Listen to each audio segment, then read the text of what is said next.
내 사랑의 열정은 밤하늘의 별빛보다 더욱 빛난다. 언젠가 나는 보좌 신부님의 주선으로 프랑크 지역의 밤베르크에서 한 가정을 소개받아 학문적인 연구를 끝내기 위해 머무르고 있었습니다.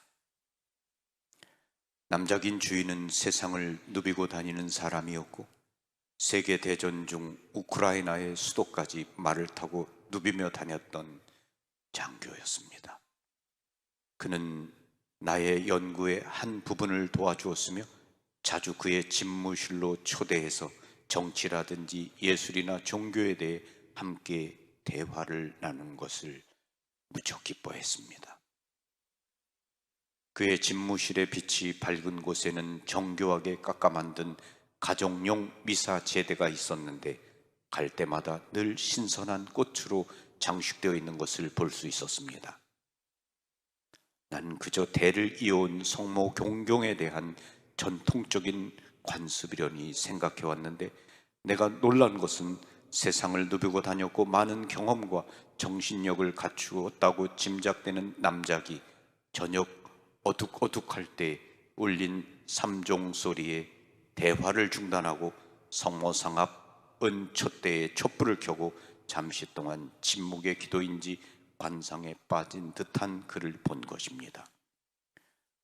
그의 표정과 행동은 진지했고, 조용히 묵상하고 있는 그의 몸가짐은 어처구니 없어 보이거나 감상적이지 않았고, 마치 행동으로 성인들의 본을 받아 아름다운 전통으로 굳어져 있는 듯 했습니다. 아마도 나는 그의 이 경이스러운 행동에 대해 놀람을 감출 수 없었는지도 모르겠습니다. 그 남작은 중단된 대화에 대해 약간의 미소와 함께 미안하게 되었음을 말하면서, 당신은 나의 손님이심에도 불구하고 당신만이 나의 손님이 아닙니다. 나에게 이 높으신 귀부인은 항상 나의 집에 계시고 나의 손님이시니 그분에 대한 공경의 묵상 기도를 할 수밖에 없습니다. 난 그의 말에 고개를 끄덕이며 아무런 말을 하지 않았습니다. 다만 정갈하게 꾸며진 제대 옆에 모셔진 성모상을 바라보았습니다. 미소를 띄운 채 초생달 위에 떠오르는 듯 성모님은 마치 저녁별과도 같은 따뜻함과 함께 편안한 품위를 지닌 느낌을 주었습니다. 난 천천히 더듬거리듯 사랑스러운 성모상이네요 했습니다. 남작의 얼굴에 가벼운 홍조가 지나가는 듯 했습니다. 성모님께 대한 나의 사랑은 어떤 죽은 사물이나 아름다운 작품에 대한 것이 아니고 살아있는 비밀에 의한 것입니다. 나를 광신자로 여기지 않는다면 당신에게 이야기 하나를 해드리겠습니다. 모든 어머니의 어머니이신 분의 권위와 사랑은 사라지지 않습니다. 그것에 대해 나는 잘 알고 있습니다. 1918년 여름, 우리 황제 기병대는 우크라이나 동부를 점령하고 흑해 근방 크림반도까지 쳐들어갔습니다. 우리들은 러시아 초기 공산주의자들을 포위해 괴멸시키고 주변의 붉은 의병대들을 소탕하였습니다. 초원과 완만히 흐르는 강가를 휩쓰는 모험적인 기마 행진이었습니다. 마침내 바다처럼 넓은 밀과 옥수수의 벌판과 마주 서게 되었습니다.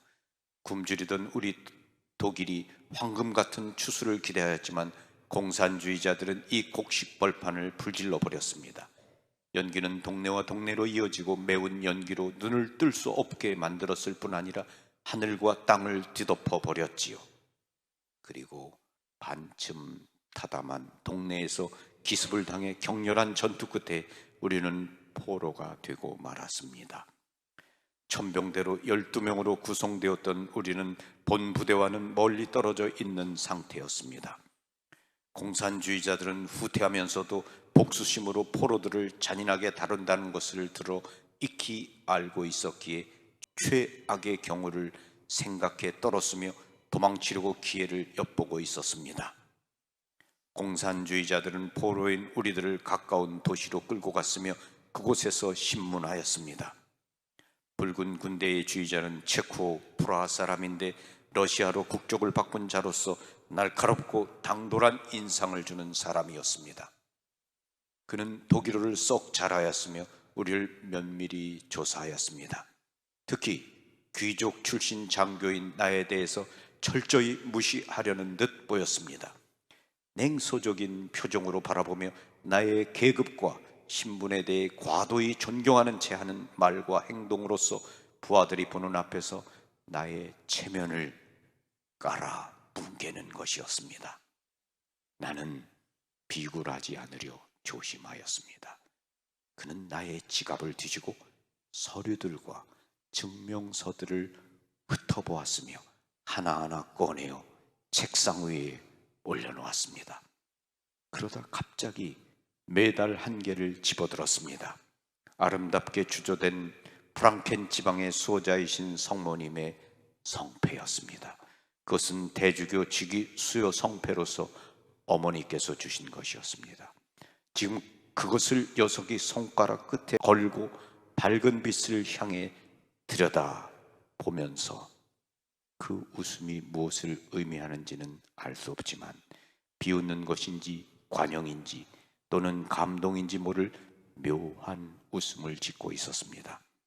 그러더니 이마에 주름을 지으며 메달에 라틴어로 새겨진 내 사랑의 열정은 밤하늘의 별빛보다 더욱 빛난다는 내용을 크게 읽었습니다.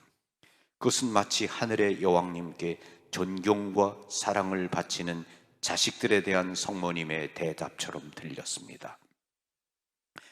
왜 내가 그 성모님 패를 나의 아버지처럼 목에 걸고 있지 않았을까? 어머니께서 나에게 작별의 키스를 하시며 그것을 손수 목에 걸어 주셨지만 나는 성모님에 대한 순진한 믿음에 대해 부끄러움을 가지고 있었고 성모님에 대한 신앙을 미신처럼 여겼기에 목에 걸린 메달을 꺼내 지갑 속에 넣어두었던 것입니다. 선조들이 옳게 여기며 가치를 가지고 있었던 것을 나는 의심을 했던 것입니다. 집안의 소중한 물건으로 생각하고는 있었지만 나는 성모님으로부터의 어떤 축복이나 기적적인 힘은 전혀 믿지 않고 있었습니다. 만약 그 성패가 가슴 심장 부위에 놓여져 있었을 때 총알이 날아와 그것에 부딪혀 생명을 구했다 해도 나는 믿지 않았을 것입니다. 그냥 그것은 우연이거나 운명의 장난이었을 거라 생각했을 겁니다. 농부들이나 장작 패는 사람들처럼 순진한 사람들이나 그런 것을 성모님의 도움이라고 믿을 거라고 생각했습니다. 나는 구교 집안에서 태어났지만 어린애다운 감상적인 느낌이라든지 하느님이나 성모님께 드리는 소원들에 대해 부끄러워했습니다. 난 건강하고 젊고 자존심이 강했습니다. 그런데 지금 나의 보물이 빼앗겨 저 차가운 외방인의 눈길 아래 흩어진다는 것에 대해 나의 심장은 불타고 있었습니다. 나는 성큼 한두 걸음 앞으로 나갔고 체코인의 손에서 성패를 확 낚고 챘습니다. 그자는 무서운 눈길로 노려보다가 웃어 젖혔습니다. 어이, 리트 마이스터 남자께서 우상숭배를 하신다니 틀렸지. 그것이 행운을 가져오지 못했잖아. 게다가 귀여운 주문까지 내 사랑의 열정은 밤하늘의 별빛보다 더 빛난다라고. 지금 만약 내가 당신에게 이 물건을 위해 어떤 호의를 베푼다면 내게 팔 수 있을까? 난 그의 건방진 요구에 대답을 하지 않았습니다. 그는 오해하지 마시오. 나는 당신과 이 물건에 대해 대화를 할 수 있소만. 리트 마이스터 씨, 나는 프라하에서 대학을 나왔고 하느님이나 성인들에게는 등을 돌렸어. 그리고 마르크스주의자가 되었고 유물론자가 되었어. 종교는 국민들에게 아편과 같은 존재인 것이요, 그런데 지금 나의 가슴 속에서 투쟁이 일어나고 있어. 그 체코인은 가까이 다가섰습니다. 건방진 표정이 그의 입가를 스치고 지나갔습니다. 난 꼿꼿이 서 있었고 못 본 채 했습니다. 물러서! 갑자기 체코인이 날카롭고도 급하게 명령했습니다. 우리들은 집더미가 쌓여있는 최소한 그 위에 누울 수 있는 어수선한 학교 교실로 들여보내졌습니다. 잠이 들었어도 악몽과 잡스러운 광경들이 몹시도 괴롭혔습니다. 집더미 위에서 이리저리 몸을 뒤척이다가 잠이 들었는데 갑자기 깨워져 복도로 불려나갔습니다. 밖에는 체코인이 기다리고 있었습니다. 그에게서 술 냄새가 확 끼쳐왔습니다. 그렇다고 술에 취한 것처럼 보이진 않았습니다. 그는 따라오라고 눈짓을 했습니다. 학교 마당을 지났습니다. 그 체코인은 우뚝 서서 위를 향해 소리를 질렀습니다. 내 사랑의 열정은 밤의 별빛보다 더 빛난다. 그의 목소리는 높고도 떨렸습니다. 그러더니 말없이 내 얼굴을 들여다보며 유심히 살펴서 나를 불안하게 만들었습니다. 그는 나의 방어 자세를 느낀 듯 불쑥 말을 꺼냈습니다. 리트 마이스터 씨, 당신은 약간은 나를 도와줘야 할 것 같소. 왜냐하면 인간적 욕구는 이 비인간적인 시대에는 끝이 없어. 그는 얼마간 말에 공백을 둔 다음 나의 얼굴에서 무엇을 읽으려는 듯 했습니다. 나로서는 그의 행동거지나 말들이 수수께끼일 뿐이었습니다. 무슨 술책을 부리고 있는 것이 아닐까? 혹시 내가 우리 부대로부터 떼어져 어느 곳으로 후송되어지는 것은 아닐지, 그 볼셰비키의 세련된 말은 나를 의심케 만들었습니다. 당신이 무슨 생각을 하는지 이미 알고 있어. 그는 마음에 내키지 않는 듯하며 처연한 눈빛으로 먼 곳을 바라보았습니다. 당신은 아마도 나를 야비한 개로 몰아버릴 것이 뻔하오. 그래도 싸지. 틀린 것도 아닐 테니까. 전쟁 전에 나는 프라하에서 명문대를 다녔고 부모님의 의향대로라면 사제가 되어야 했어. 오늘 나는 소위 하느님과 적대 관계에 서 있을 뿐만 아니라 또 경멸자가 되어 있어. 하느님도 없고 다만 필연성만 남아있을 뿐. 내가 집에서 작별을 고할 때 나의 어머니께서 내 목에 축성된 성패, 즉 성모상이 찍혀있는 성패를 목에 걸어주셨소.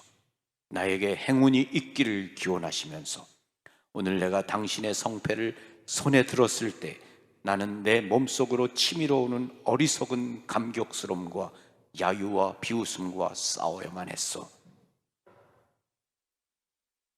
나의 어머니의 기도를 생각하게 하는 물건, 지금은 이미 돌아가셨지만 아직도 가지고 있어. 자, 보시오.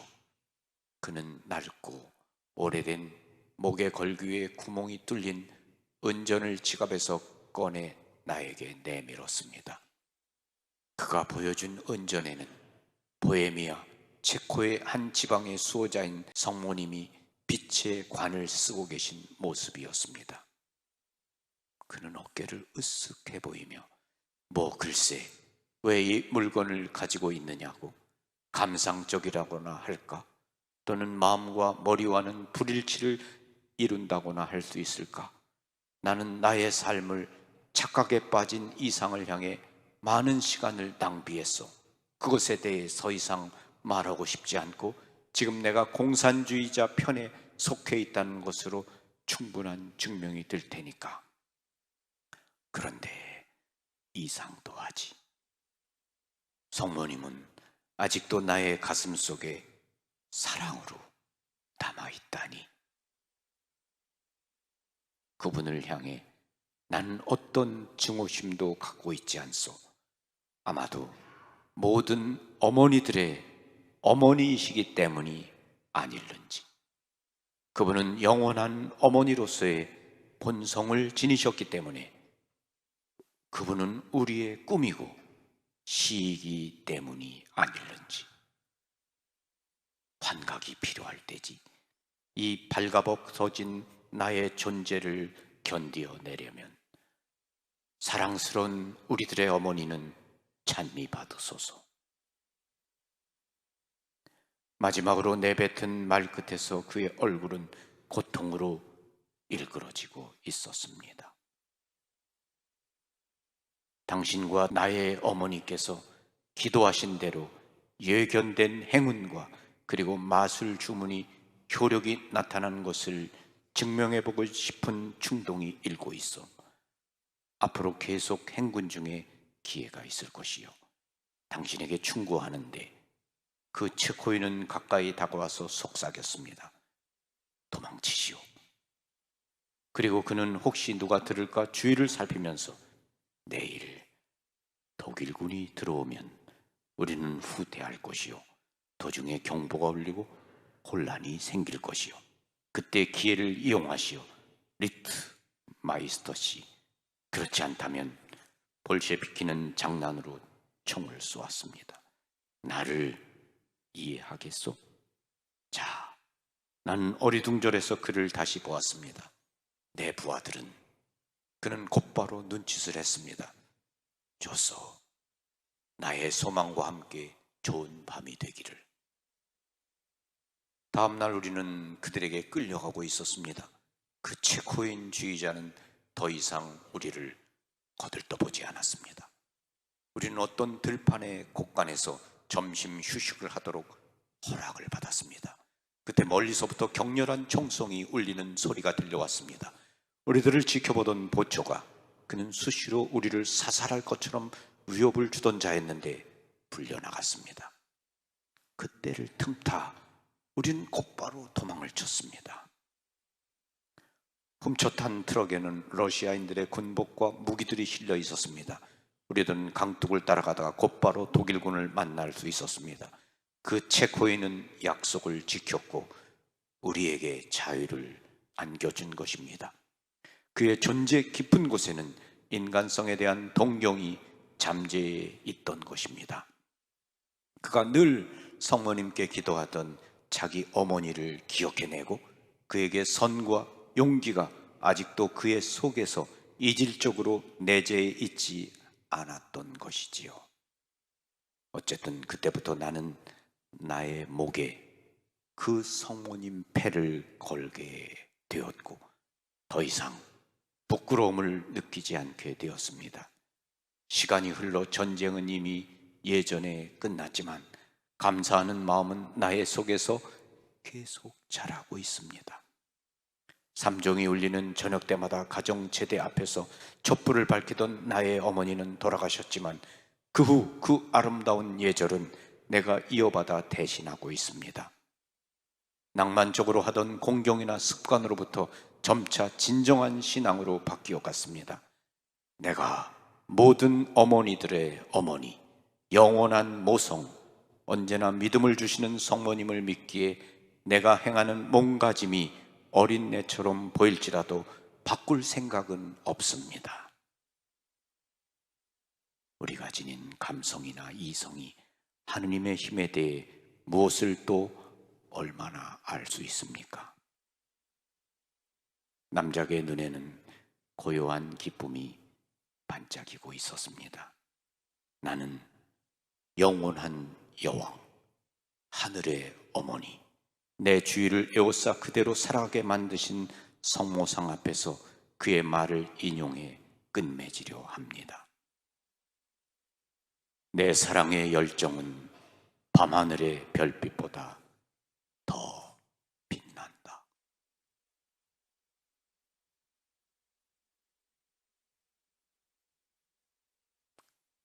감동입니다. 무슨 말을 더 할 수 있겠습니까? 얼마나 많은 사람들이, 우리가 알지 못하는 이루 헤아릴 수 없는 사람들이 성모 마리아를 통해서 목숨을 구했고, 도움을 받았고, 위로를 받았고, 치유받았고, 믿음을 되찾았고, 생명을 얻었습니다. 모든 어머니들의 어머니, 영원한 어머니, 성모님은 그런 분이시죠. 성모님은 우리들의 어머니이십니다. 그리고 우리들 한 사람 한 사람을 사랑하십니다. 그리고 우리가 결코 망하는 것을 원치 않으십니다. 이 남작은 부끄러워했지만 전쟁을 통해서 성모님을 체험했고, 그리고 그 다음 남은 생에, 아마도 그는 하나님 나라에 있겠죠. 그 생애 동안 성모님께 의탁했고 매달렸고 그분을 공경했습니다. 로사리오 성월의 마지막 날입니다. 여러분들에게 이 리트마이스터 남작의 체험 이야기를 나눴습니다. 여러분 각자의 삶에서도 여러분이 만나는 성모님의 이야기를 써내려 가시기를 바랍니다. 여러분도 놀라운 감동적인 성모님과의 이야기를 만들어 갈 수 있을 것이라고 믿기 때문입니다. 인생은 바다이고 고통의 바다입니다. 이 바다에서 우리를 이끌어 가시는 분, 우리들의 어머니이십니다. 여러분이 바다의 별, 샛별이신 성모님의 인도를 따라서 여러분의 삶의 항해가 아름다운 그런 항해가 되시기를 바랍니다. 아멘. 아멘.